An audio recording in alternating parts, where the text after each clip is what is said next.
Now, please rise for the invocation by Councilperson Zuppel and then remain standing for the pledge of flag. Last week, everyone knows, of course, that the Carolinas got hit with Storm Lawrence. Some of those people are still trying to rebuild, put their families back together and their lives. So I would ask if you could take a moment of silence to remember those folks as they try to rebuild.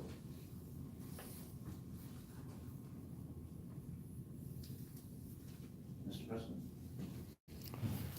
I pledge allegiance to the flag of the United States of America and to the republic for which it stands, one nation, under God, indivisible, with liberty and justice for all.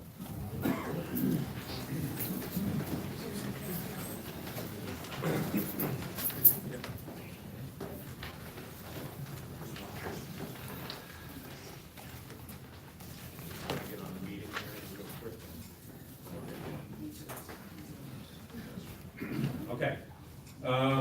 We're going to start with courtesy of the floor. I'm sorry, roll call. We're all here. Now we're at courtesy of the floor. 3 minutes.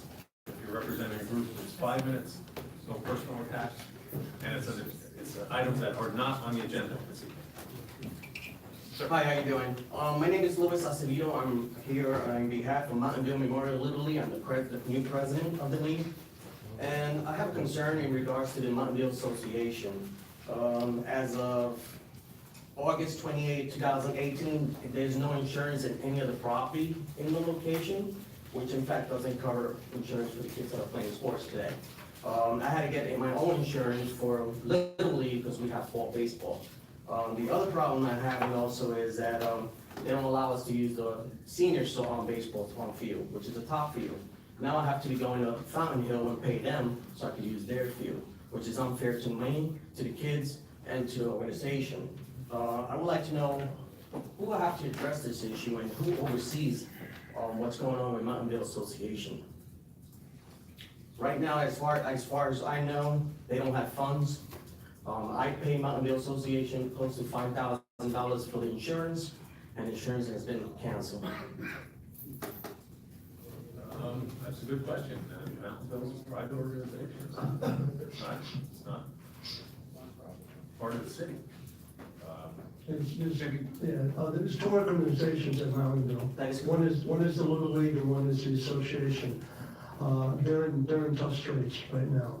But if we take this gentleman's name, we'll hook them up with Parks and Recreation. We'll see if we can help them out anyway. Who do you represent? I represent the Little League. The Little League. I'm the president for the Little League. And the field's field's not looking good, right? Right now, the fields are not looking good. I know the top field is being worked on. I was under surgery for the last 4 weeks. I've been in recovery. I'm just starting walking now. As far as the field, I know they're working on it today. As far as my side of the organization, their side. Is this for fall baseball? Yes. Okay, when does it start? It already started. Already started. And you're playing over Fountain Hill?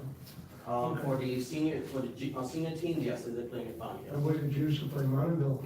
Mountain. Okay. Mr. Acevedo, give your name to Mr. Hanlon. Mr. Hanlon and I will talk tomorrow and we'll see if we can help you out. No promises, but we'll see what we can do. Okay, thank you for coming.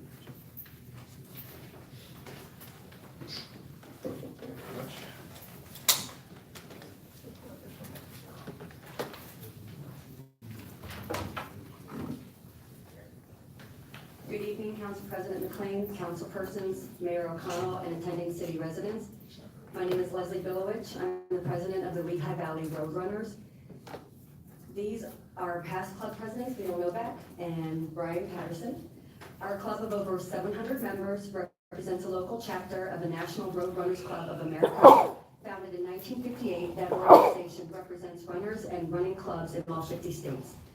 This past summer, we applied to have the City of Allentown recognized as a runner-friendly community, recognizing that running and walking are among the most popular and affordable forms of exercise to keep and get fit and healthy. And running can generate significant economic impact for communities that host events and support the activities. Our application was accepted. The award acknowledges Allentown's community infrastructure, community support, and local government support for running and walking activities. Allentown joins only 47 communities across America and only one other community in Pennsylvania to be honored. The Runner Friendly Community Award is for a period of 5 years. The club will reapply to Allentown status to continue for the next 5-year period. This is no cost to the city for this acknowledgement. We can think only of civic and economic benefit. Instead, we are pleased to present to you the Runner Friendly Community plaque from the RRCA, which can be hung in City Hall for the period of this award. In addition, there are digital images of the Runner Friendly Community designation that the city and its agencies may use on city web pages. We thank you for your time. Wow. Can we clap? Can we please clap?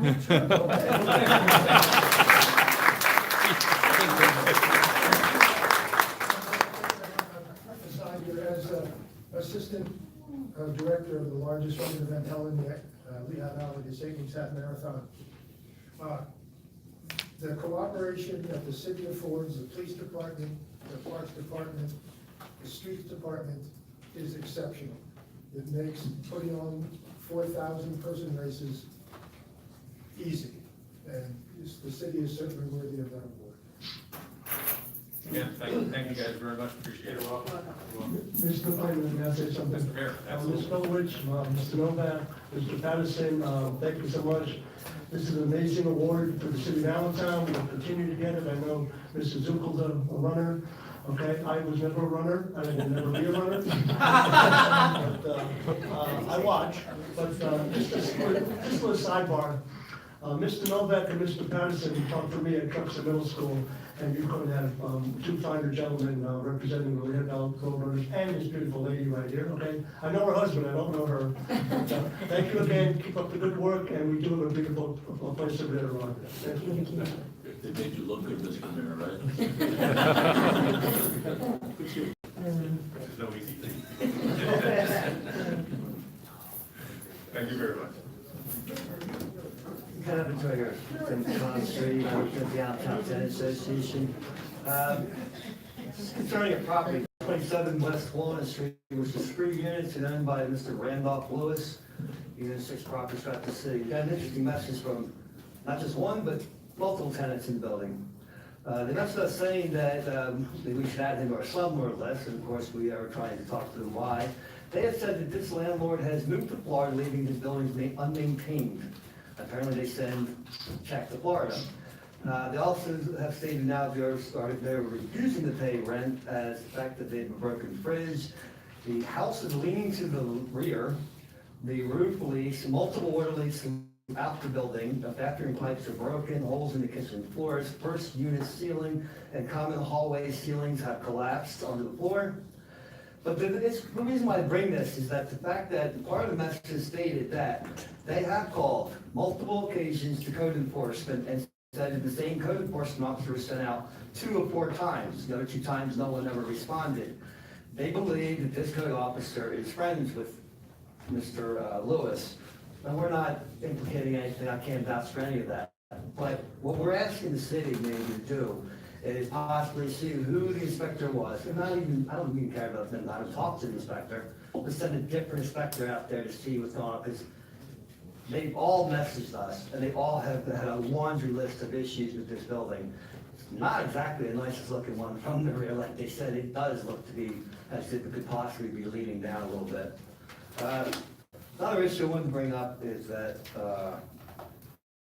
the rental inspection program. And we brought this up over and over again, we'll continue to do so in the future. The current 5-year inspection cycle, though, is way outdated. It doesn't work. After 5 years, the reason we're getting properties shut down is because they're so unmaintained. We are the only city with a 5-year cycle of the top 500 cities. Yeah, believe it or not, over these 6.5 years of having Office for Life, we've built this stuff up.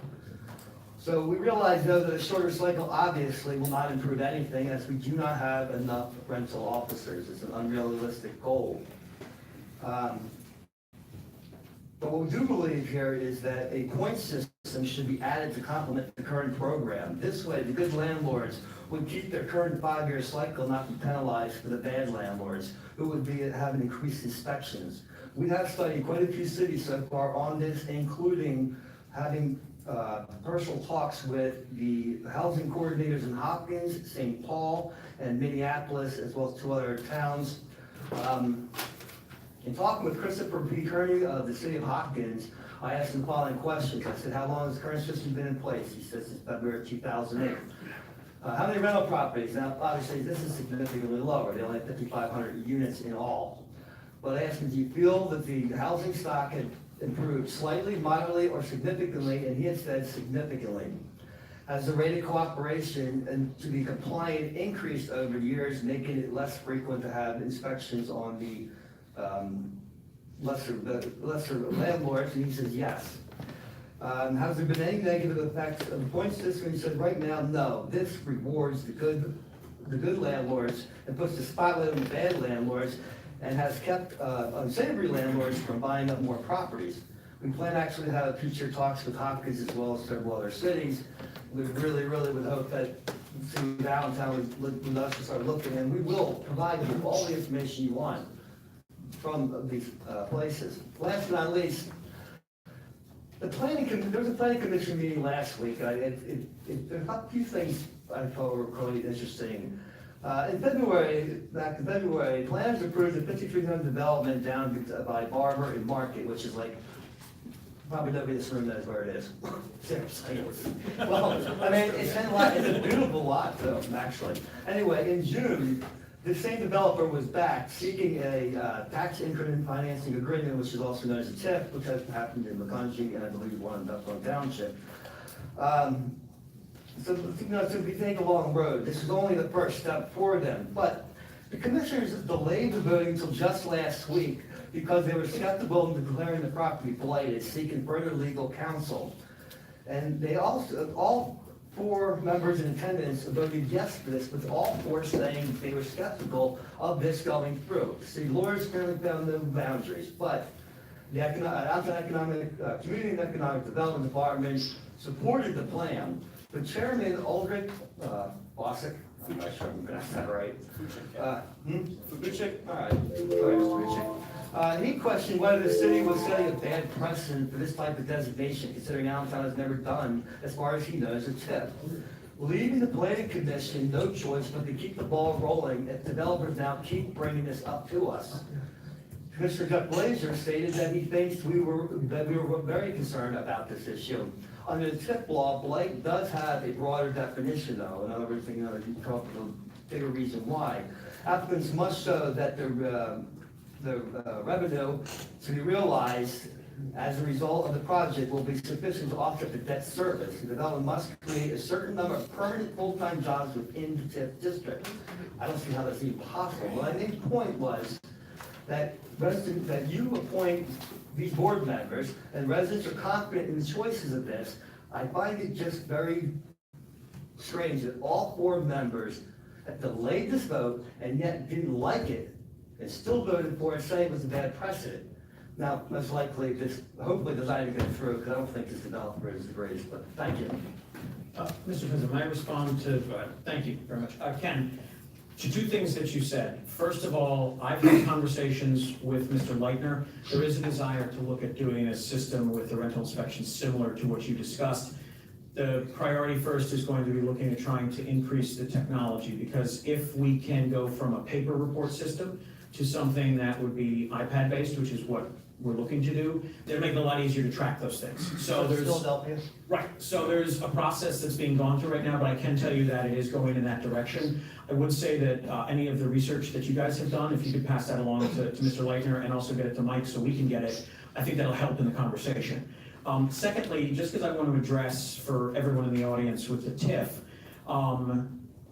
just because there was an expression from the department that there was support for it, the TIF still has to go through not just city council, but the school board and the county board of commissioners. So it still has to be presented here, we'll have full hearings, full public debate on that, and then a vote. It also has to go through with the school district the same way and the county the same way. So just because the planning commission moved forward with that piece now, does not necessarily mean that the TIF will be granted in the end, because all three governmental bodies have to do it. So I think that's part of the reason why, in my conversations with Jeff, why they went forward with it, knowing that it wasn't the end of the process. So just to answer that issue, there's still a long way to go before it will be complete. No, I understand that, I just like what Aldrich said in particular though, and he's right, this opens it up for more developers to basically waste any time then, bringing plans such as this forward that probably won't make it, but that's why I brought it up. Thank you, Ken. Thank you, Mr. President. Thank you very much. Sir, step up. Hi, my name is Louis. I live at 336 North 12th Street, and we have, when I purchased the home, the garages that were in the rear were, we were told they weren't, you couldn't use the alley. It was more of an easement. However, the problem is that there are two garages back there. One, we don't know who owns it. The other one is a landlord who we don't know who that is. But there are people in and out of those garages all the time. And it's all children that live like in the, on our block. So the parents are really concerned of what we could do. So I said that, since they all work at night, so I said I would come here and find out what we could do and how we could actually find out who owns the garage. No one seems to know who owns that. And the city has been there. They own the home next to me, which they renovated, now has been sold, and there are new people living there. And that garage is fine, it's all been secured, but the other garages, there are people in and out all the time. So what do we do? I mean, how do we go about changing it? Well, there's two ways. We'll send somebody out from code to see and to find out who the owners are so they can fix them up. And in the meantime, I think the police department can make checks on it. This activity's occurring. They have been there, and they took care of it previously, but this is Who's now. The police Okay. and the people who were fixing the house, you know, the city people were involved. I don't really know their names or anything, Okay. but, you know, so somebody would just go over, or should we do something to, you know? If you give your information to Mr. Hanlon. Okay. We'll get it and we'll get the proper Okay. people. I have a question, Louis. You're saying that people are coming in, children, are you finding any drugs in there? Are you finding any? Well, we haven't been in the garages. The people that live on the one side, that garage, they rent that home, but they're not allowed to use the garage. So I don't really know who owns that home. The other garage, the entrance to it, the door is in their backyard, but they've been there for like 30 years. That garage is not theirs. So what's the danger that you're seeing with children? Well, there's people in and out all the time. We did find needles, we found needles? pornography. That's what I want to know. That was all over the yard, you know what I mean? And then the city came and they did take care of it. And then there were 3 garages, and they were in the one that they fixed all up, but now they have moved into the others. Okay, I just wanted the safety of the children. I was Yeah. wondering what. Well, it's my neighbors that live in the row right across from. No, I mean, if there's any place that has needles and porn. They're all over the place back there, so. Thank you. All right, so I should come, okay, thank you. Thank you very much. Anybody else?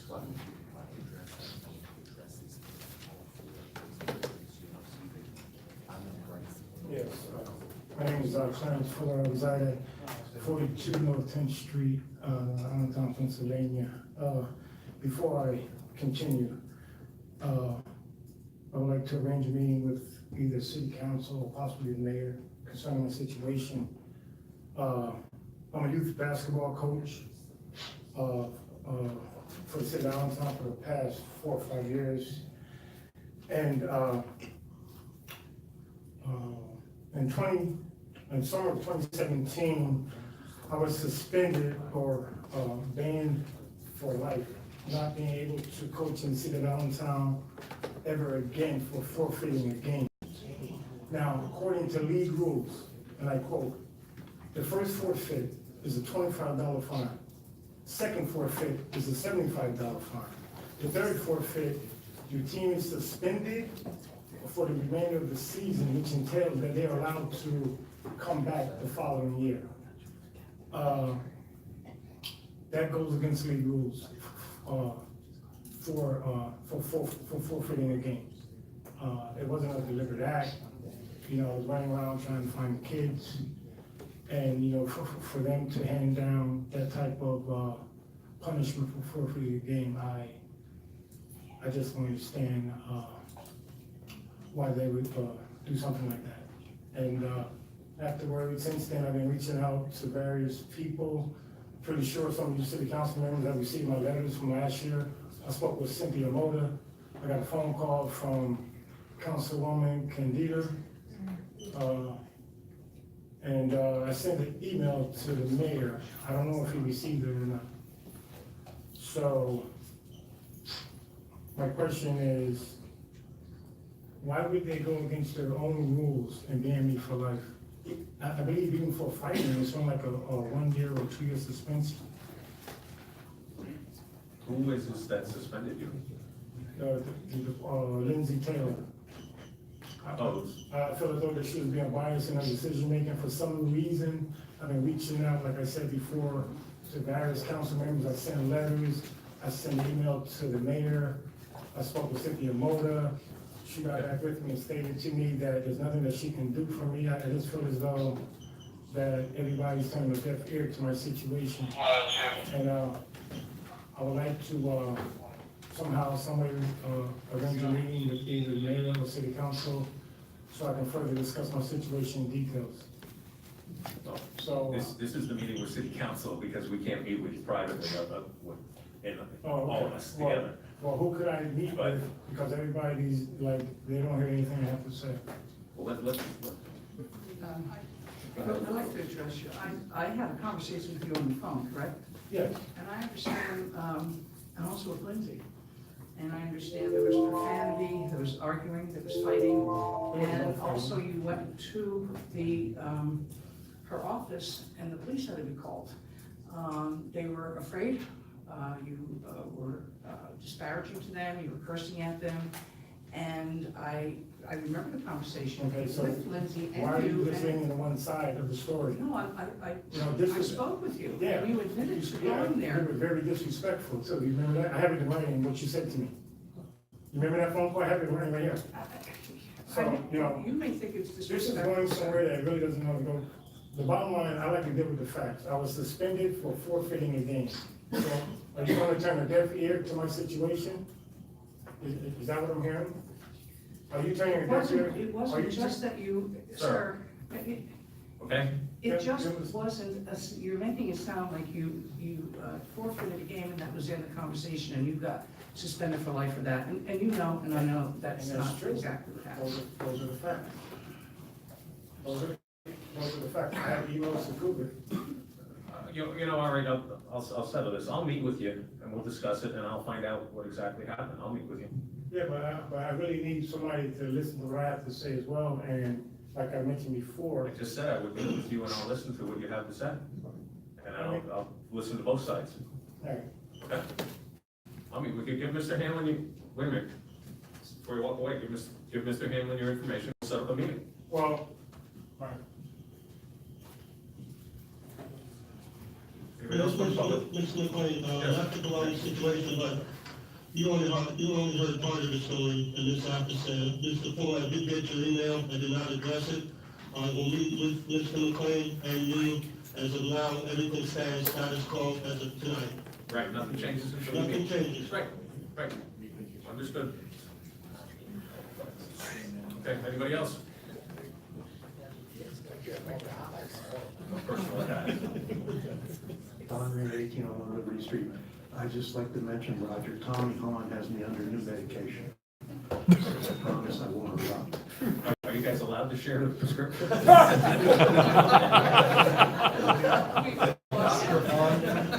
have the same psychiatrist. I'm sorry, go ahead. I just want to state, I just think it's a bad idea to borrow money to balance our budget. That's on the agenda. But I'm not saying anything, I just, This I just- courtesy of the floor is for anything that's not on the agenda, that is on the agenda. Can I mention anything about the budget at all? Can you mention anything about the budget? My reasons for stealing the way I do. Because of your new medication? No, it's not either. You can talk about the budget if you wish to, but not about the loans. Okay, I'm not gonna talk about the loans, but we have a lot of problems here in this city right now, okay? We have a beautiful downtown center that is beautiful. We have beautiful apartment buildings. We have a park system that's second to none here in this country, period. But we have a school system that nobody will move into Allentown with children because of our schools. It's deplorable. We also have people that are paying taxes in the city, good, honest people that are leaving the city left and right. If you don't believe me, I see it every day in my business. They're leaving because our taxes are too high, they're not getting good city services for their taxes, they're not getting value for the taxes, and they're moving to the suburbs. I just think we have to look at other avenues with things here, as far as, increasing money for the budget or whatever. I don't feel we can afford police raises of 3%, city workers raises, we can't afford this now. We don't have the money, period, okay? And we have to look at it more as a business here than a political situation. We have to run this like a business, and the last person that did this here in the city of Allentown was Bill Hite, and he was pretty successful at it, running it like a business. But on the other hand, I would like to commend Mayor O'Connell for being aggressive and going after Good Shepherd Home, okay? He should go after these nonprofits because they're not nonprofits. We have a hospital on Hamilton Street that has a gym. That's not nonprofit, okay? We can use this revenue. If you look at our fire calls, I'm on the West End, most of our fire calls are going to Lehigh Valley Hospital, BB Home, Muhlenberg College, okay? We should get some revenue from these people. They're not nonprofits, I'm sorry. And the other thing I wanted to say, this week, next weekend on the 29th, I'm celebrating something in my business, 50 years of business, and also Mr. Ward across the street is celebrating 50 years of business. It's very unusual in our business that you see two people side by side that have lasted 50 years. So I just want to say, if anybody wants to come, we're having a big celebration. We're also having the fire department there in a dunk tank. We're having Mayor O'Connell in a dunk tank, and we're having me in a dunk tank. We'll be dressed in a dress, too. So, but all the money that we raise is going to go to ALS research, everything. I think that's a very good cause, and I see people lined up already to dunk you guys. I saw the video of the cake eating contest, and I think it was a tough. It was rigged, it was rigged, it was rigged. Mayor O'Connell rigged it, it was rigged. All right, thanks.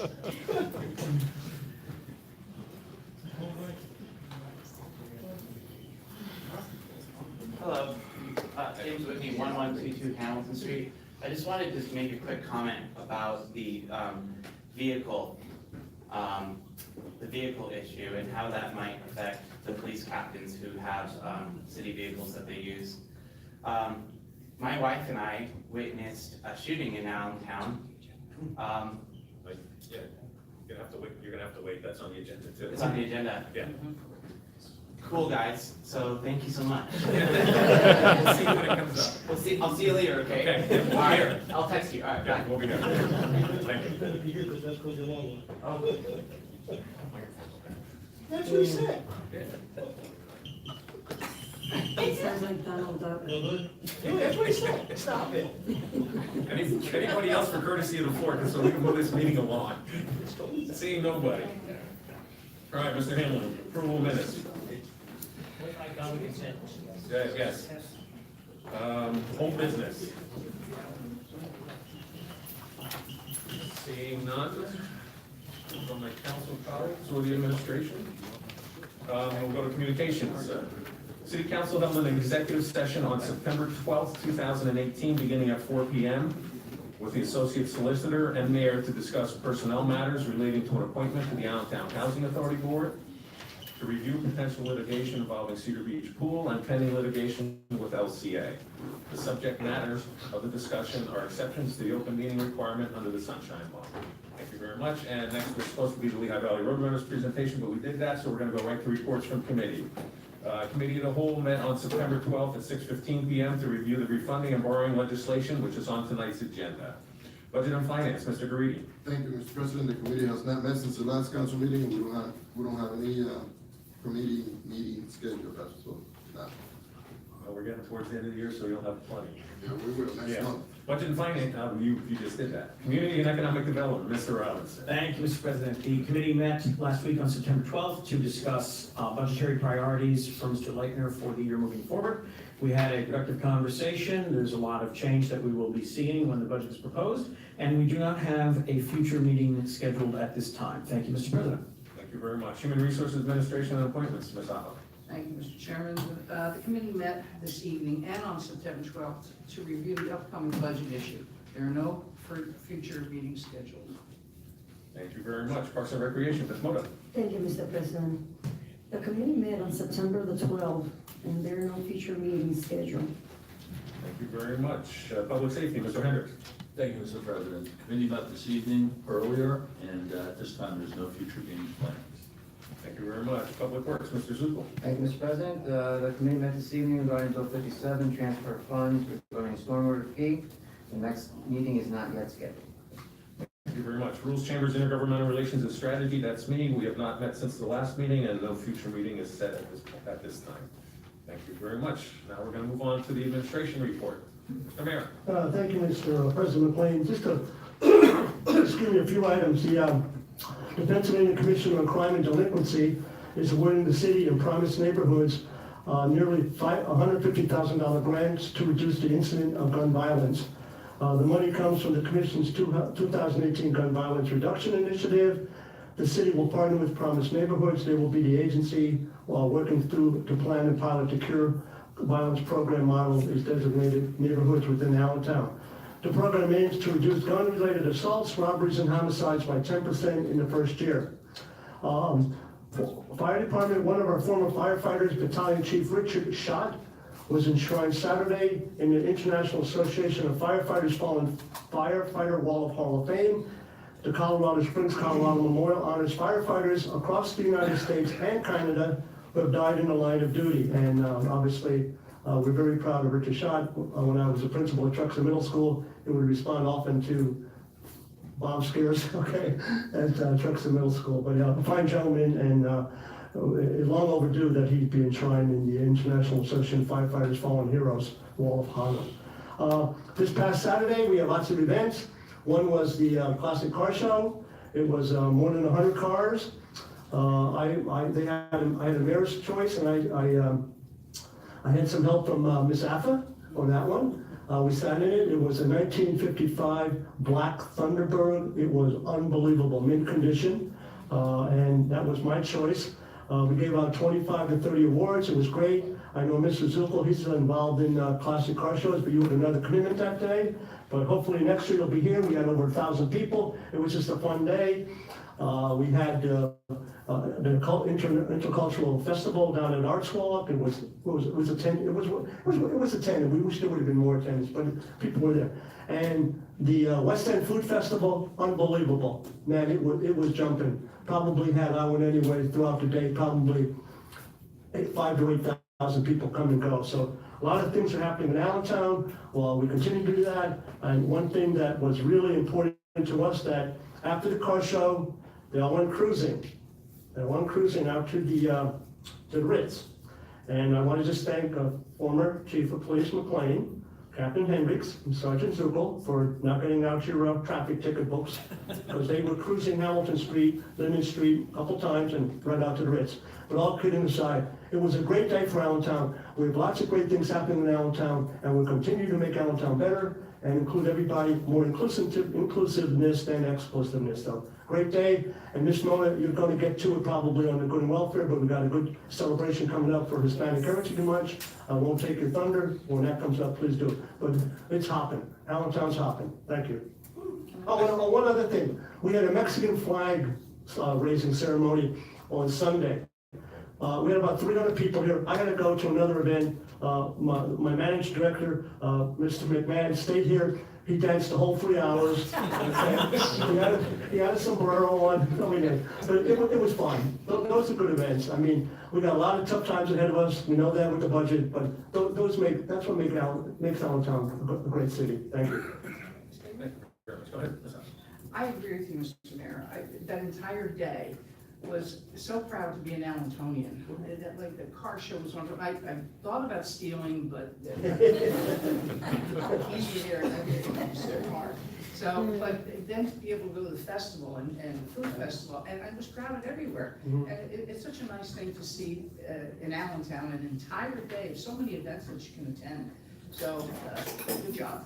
The bottom line is, and you're right, they're coming back and they will continue to come back. Thank you very much, Mr. Mayor. Now we have appointments, Ms. Zappa. Okay, we have reappointment.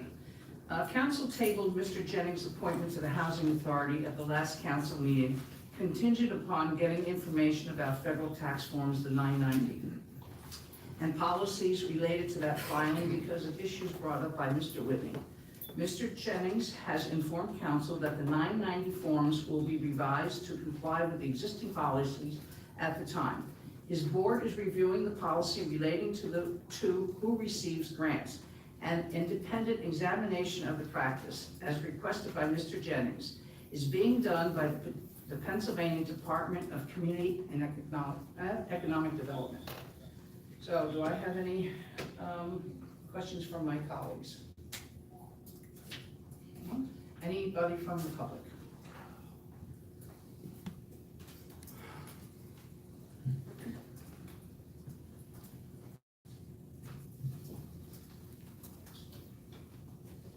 James Whitney, 1122 Hamilton. Representing Little Joe, can I have 5 minutes? Little Joe Creative Business. What, can I get 5 minutes? Can I have 5 minutes because I'm representing an organization, or is that only during the? Yeah, that's only during courtesy of the floor. Okay. On July 9th, 2018, Lynette Praster of the Pennsylvania Department of Community and Economic Development wrote a blog post titled, "The Community Action Committee of the Lehigh Valley is a champion for its people." Later that month, my partner Shelby and I uncovered a pattern of Upside Allentown grants, a subsidiary of the CACLV, being awarded to its own staff. In response to this, on Friday, August 3rd, Alan Jennings claimed that he had asked the Pennsylvania DCED to conduct an independent review of the grants in question to determine if anything improper had taken place. At the last city council meeting, we shared evidence with the dais that Alan Jennings and Rebecca Torres had submitted false Form 990s to the federal government, and in response, city council tabled Mr. Jennings' reappointment to the Allentown Housing Authority. In response to our evidence, Mr. Jennings is finally claiming that he will amend the 990s to be in harmony with the policy at the time. Federal guidelines about 501c3 grants, excess tax benefits, and Form 990s haven't changed since 2014. The 990s are required by law to reflect the reality of what happened, not to be in harmony with CACLV's policies. In order to appease the council's concerns, Jennings also claimed that a review by the PA DCED was underway. It was not. Just last night, we corresponded with Tom Muller, the gentleman who conducted that review. We asked who he conducted that review on behalf of. He couldn't answer us. We asked what the results were. He couldn't tell us. He did tell us that he completed that review about a month ago. At the time when we brought this to City Council, that review had already been completed, done. We asked why the results of the independent review were confidential if he was conducting that review on behalf of a government public entity. It was at that point that he admitted to us, my efforts were on behalf of Lynette. On July 9th, 2018, Lynette wrote that blog post titled, "The Community Action Committee of the Lehigh Valley is a champion for its people." There was never an independent review by the PA DCED because they don't do those. Why was this review commissioned by a private citizen? To avoid right to know requests and keep the results private. Think about it. If the Pennsylvania DCED was conducting a review of Upside Allentown, don't you think that someone in this administration, anyone in this administration, would have heard about it and been contacted for help?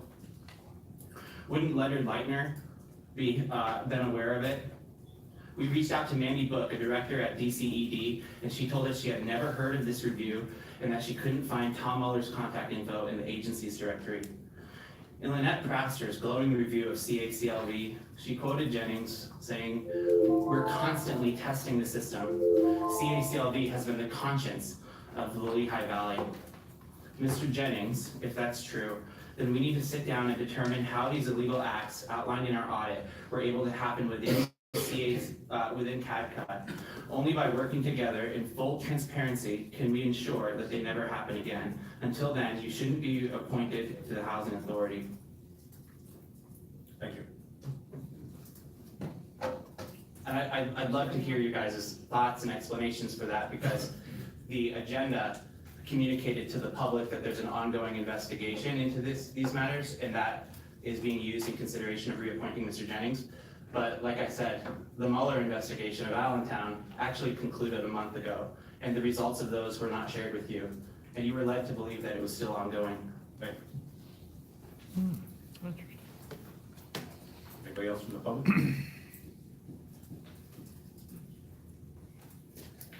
Mr. Allen, can we call a vote?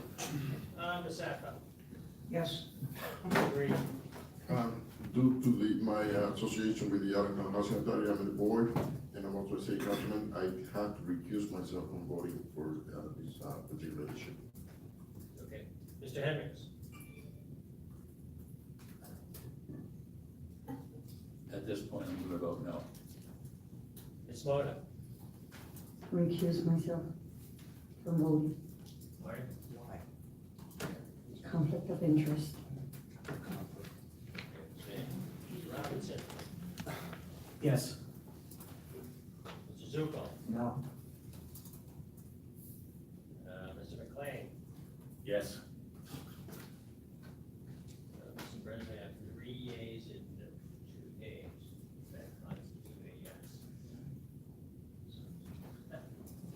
Sorry about that. No, it's okay. I was expecting this. Mr. President, because of the fact that there are 2 abstaining votes and because there's no majority, I'm not sure the council can make any type of official action if there's no majority. Okay, thank you. And we'll move on from there again. Ordinances for final passage, Bill 60, Mr. Hanlon.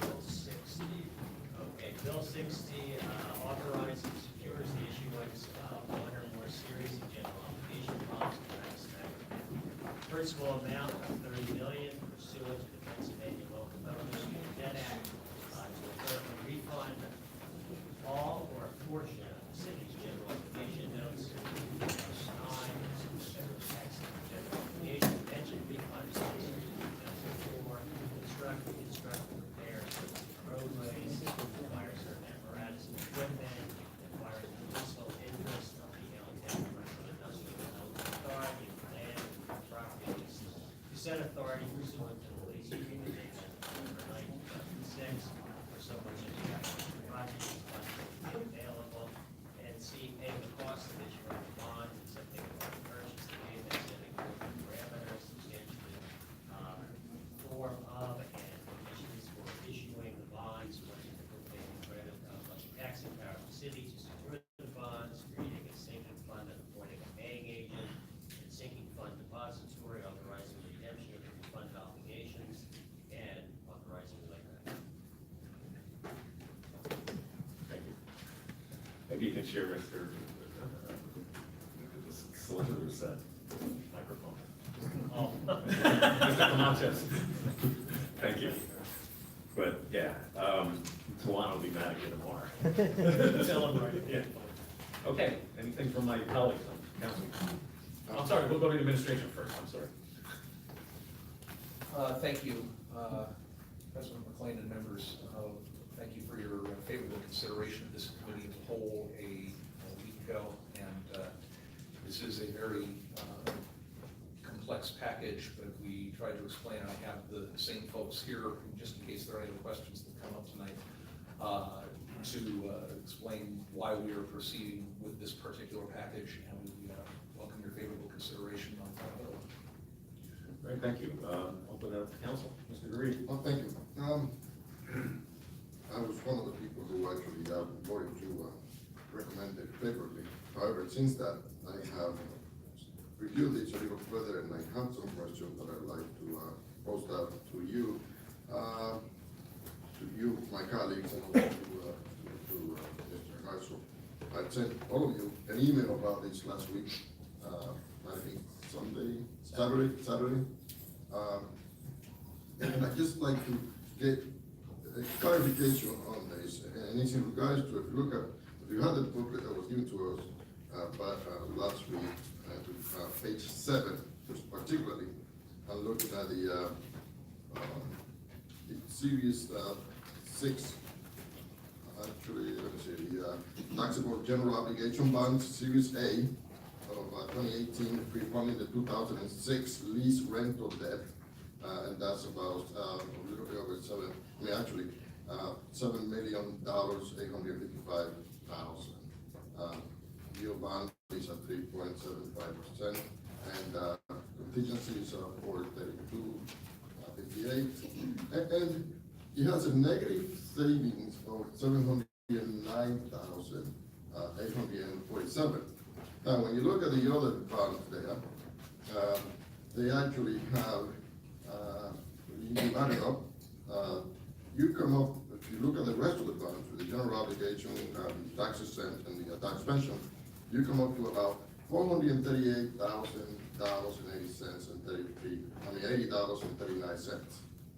The total expenses actually for that's in the previous page, I think it's page 5, is about 423,000, I'm sorry, 42,034, and 423,000 is just so I can get the right amount.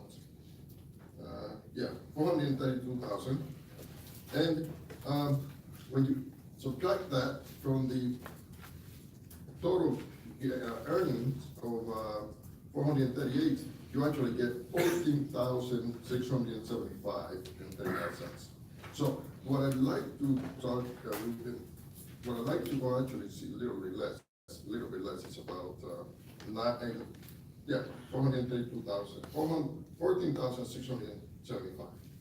Okay, so if we were to take out the Series A bond for 2006, which is a negative $709,000, we may be able to get more money. And that's my understanding of this. I may be wrong, but if you explain it to me, I'd be a lot more satisfied. Yeah. Councilman Green, thank you for raising this issue, because this was talked about in some detail last Wednesday night, and I want to go through this. Am I on? I can hear you, but I don't think the black tape on you. That's fair. Now I'm on.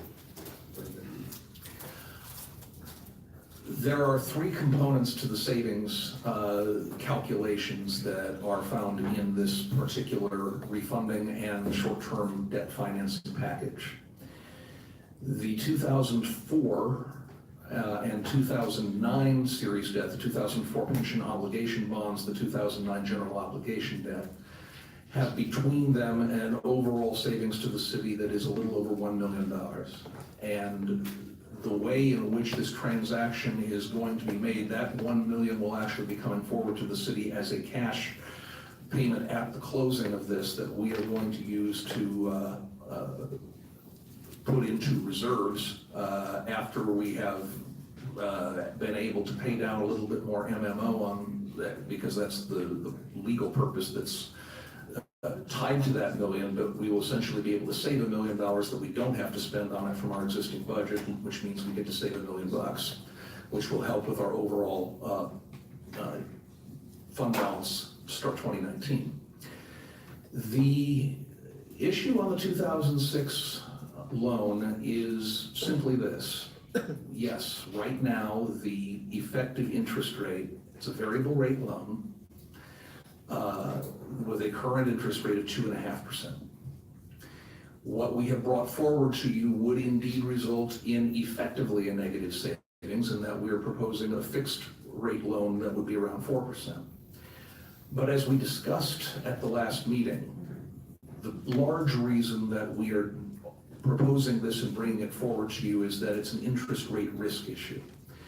The gentleman behind me had talked in some detail last week about how the overall trend in the Fed funds rate and short-term interest rates is moving upwards. And so while we are currently paying 2.5% on that loan, the likelihood that we will continue to pay that is not great. The general trend is going upwards. The loan does have a maximum variable rate in its current form of 9.4%. If it were to get that high, we would be looking at it, as Mr. Beckett pointed out last week, at a much more serious negative hit to the city. This is also the only variable rate debt that we have in the city right now. And I think from just a financial prudence standpoint, I understand your concerns, Mr. Garidi, and I know that several people among the public have shared them, that is this something that we can really afford at this point? I just think it is a prudent move in terms of our interest rates to lock in the current environment, something that we can count on for the remainder of the loan all the way out to 2031. Yes, if we decided not to do it, that would mean that we could see at least a shorter term interest rate that is lower than what is being proposed in the fixed rate. But we're also running the risk that it's eventually going to move up. And it was also raised last point that if we were to decide a couple years down the road to do this as a fixed rate, we probably wouldn't get 4% for it. It would be a higher fixed rate. So I understand the concern that's been raised on it, and that's just trying to lay out both sides to indicate what the overall issue is. But my recommendation would be that we do go to the fixed rate on it, and that even though it is a negative impact right now on our, in terms of how much we would be paying out compared to the current interest, I think it's a safe interest rate risk move going forward. I'd like to just get more clarification. Thank you, Mr. Herzog. My major issue is, I understand you're saying that the $1,076,000 is coming to us, okay? But when you subtract the expenses of it, plus the issuance of the bond, plus the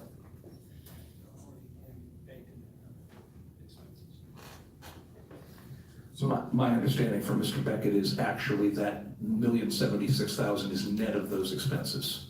So it's actually not coming away from the $1,076,000, that those numbers that are factored into the financing are just part of the new issuance, and we get the $1,076,000 net of those professional fees. So that would be, okay, that's what you're saying. So that you get that, so you don't have to subtract the issuance fee of it. So you actually getting that, I mean, like that's what I'd say, it will be a positive amount regardless. Yes, okay. Correct. So, the 709,000 from the series, 2006 series bond, that basically if you add the rest of the bond, the expenses, the 423,000 to it, wouldn't that be like another million or a little bit over $1 million as well? The risk, as we pointed out in mentioning that this was going to be a $700,000 negative with respect to the 2006 bond, was actually trying to be transparent about it, in that realizing that our current interest rate on that, which had been a fixed rate loan at 5.4% for a long time, is now at this point a 2.5% loan, but is likely to go up. And so when you're comparing apples to apples, as it were, that dealing with a current interest rate environment with a variable rate of 2.5% against what would be a fixed rate of 4%, yes, there's going to be a higher interest payment over the life of the loan going out through 2031. But the likelihood that that negative would end up being that large, I don't think it will end up being that way if we stay with the variable rate, because I think the variable rate's going to rise. The analysis was to show what would happen as the overall impact in going from right now a 2.5% variable rate to a 4% fixed rate. So are you saying that that 709,000 may not occur? Okay, so it could actually be a lot less. You just being transparent, you wouldn't say that. Yes, absolutely. So are you saying, so let me just get it clear. So you're saying let me put it another way. If you separate that bond, let's put it simple argument. If you separate that bond, do we still get the $1 million or not? We do. Okay. So why don't we just separate? It again comes down to the very issue of, do you want to lock in a fixed rate on this variable debt that has a rising variable rate? And that's the reason it was brought forward. Because I mean, I'm just thinking, and I'm not trying to be difficult, I'm just trying to understand it. So I'm just thinking, if you keep that bond separate, you still get the $1 million, we're still able to do what we're doing. And if the rates go up higher, let's say we get a 4% in a year or two, and right now it's 2.5%, right? So we can do that separately and still get the $1 million. Yes, you can. So why not do it? Well, the fixed rates are not going to stay at 4%, I don't think either. If we see an interest rate environment in which variable rates are going up, I think, as was stated last week, that the fixed rate that we would be able to get down the road for this would be higher than 4%. Okay, so that's a forecast that you have. Yes. All right. From speaking with the gentleman behind me, yes.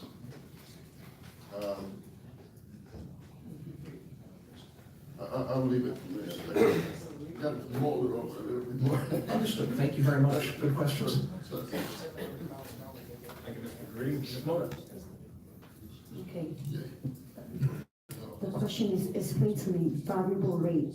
That means that it can go up at any time, but we don't know how high it can go up.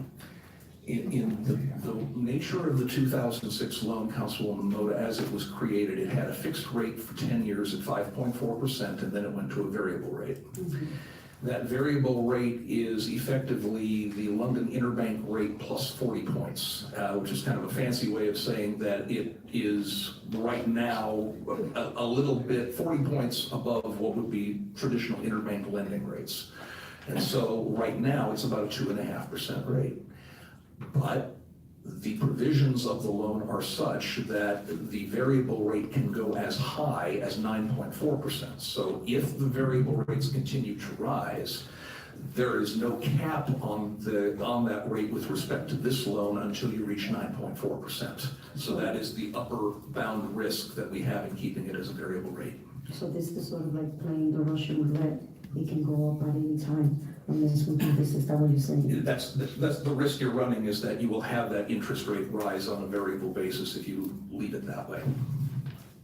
Are we talking about a month? Are we talking about daily? Are we talking about, so it can happen at any time? Well, I think, I don't want to leave out that kind of extreme thought. The presentation that was made last week was indicating that a strong likelihood over the next 12 months that we're going to see about a 50 to 75 basis point increase from the Federal Open Market Committee on the Fed funds rate. What does that mean? 9%? Meaning that 2.5% now would probably be more like 3.25% in a year. Okay. So it wouldn't be immediate, but the risk is still there going, if trends were to continue beyond 12 months. Okay, thank you. Ms. Mota, anybody else from council? Mr. Roberts? Thank you, Mr. President. Mr. Hartzell, a couple things sort of tailing on with what Councilwoman Mota was discussing. It was brought up last week, but I think it's worth bringing up again here. What was the rate a year ago? The rate was, there was at one point when loan LIBOR plus 40 was as low as 0.5%. I don't know if that was quite a year ago or whether the increases had come since that point, but it has moved very steadily upward over the last 12 months. So it would be safe to say that in the last 2 years, it's gone from 0.5 to 2.5%? Yes. Okay, and we're talking in just the 2 years And the loan ended in 2016 at the fixed rate, correct? That is correct, and went to a So- variable rate at that point. Right, and it's increased there, and I agree, I think the analysis is correct. Everything that we're seeing out of the Fed seems to stipulate this, and with increased economic growth, it was interest rates as low as they were for lending was a complete anomaly because of the 2008 financial crash. That's something that the Fed has actually never done before. Even in the Great Depression, rates were never kept that low. So the reality is these rates are going to keep rising, especially if the economy is doing well. So another thing that I'd like to clear up is if the variable interest rates would climb above 4%, not only would the $709,000 reach zero, but we might actually reach a point of positive savings for the city, correct? If we were to go to a fixed rate right now. Correct. That's what I meant to say, yes, That's what- yes. yes, absolutely. That Right. would be, that's why this is being proposed to deal with that interest rate risk, that if it were to go up, the variable rate would go up higher than 4%, then it would be a positive fiscal impact to the city by going with the fixed rate. Right. And the last question that I have in regards to this argument, and I don't know if this is something that you can answer, Mr. Hartzell, or if Mr. Beckett or the representatives from PNC could answer this. Are variable rate bond issues a commonly used tool in healthy financial governmental institutions? Yeah, I'll take that one. Variable rate bond issues are used in very big, very highly rated entities. They're not typically used for local governments in Pennsylvania these days. There was as you mentioned, the financial crisis, variable rate bonds were being used at that time, and those rates spiked up to 8 or 9% overnight in 08. So we've seen a trend of people taking this rate risk off of their balance sheets. And that's why when we saw it, we said, you might want to consider this because it's going to protect you in the event that those rates do go higher. And the other aspect of that, Mr. Beckett, if I remember correctly from our conversation, is that this is actually a loan that is on ACEDA's books, but we're paying for it. So this is also something that really, regardless of whether we would try to negotiate another variable rate to try and keep the 2.5%, this is really something that we need to clean up to have all of our debt in one place, easily recordable, and make it that we have a more transparent financial system set up for the city. Is that a correct interpretation? That is, the city's on the hook for this debt regardless.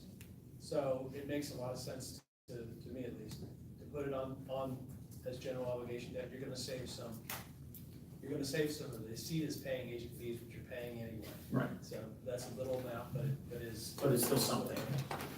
Right, so the basic tenor here is that, as Councilwoman Mota said, we're sort of removing the Russian roulette component from the debt. We are trying to take a reasonable and appropriate and prudent financial step in terms of getting all of our debt on the books at the same time. And this is also a tool that is not being used very much by governmental entities of our size and our financial picture. Is that a safe assessment of the conversation we're having, Mr. Hartzell? Councilman Robinson, yes. Thank you very much. Thank you, Mr. President. Thank you, Mr. Robinson. Anybody else? I just want to go. You had a good conversation with Mr. Hartzell, obviously, so that's good. And I wish you would have called me a little bit, sent the email, Olive Branch over there on Sunday. But I think, and I agree that interest rates have been going up and they're going to continue to go up. And I'm sure that they're probably going to go up at least 75 basis points by the end of the year, probably. At least 50 basis points by the end of the year. But I think it's worth having a conversation so we can all understand. I'm very glad to have that conversation. Thank you for raising the questions. I appreciate it. That's what I'm. Thank you. Anybody else from council? Seeing nobody, public.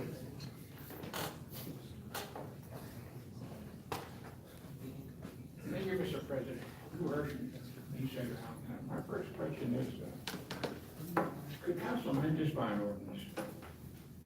Could this be amended and take out the 200 that's taxable portion of the refunding of 2006 plan issue?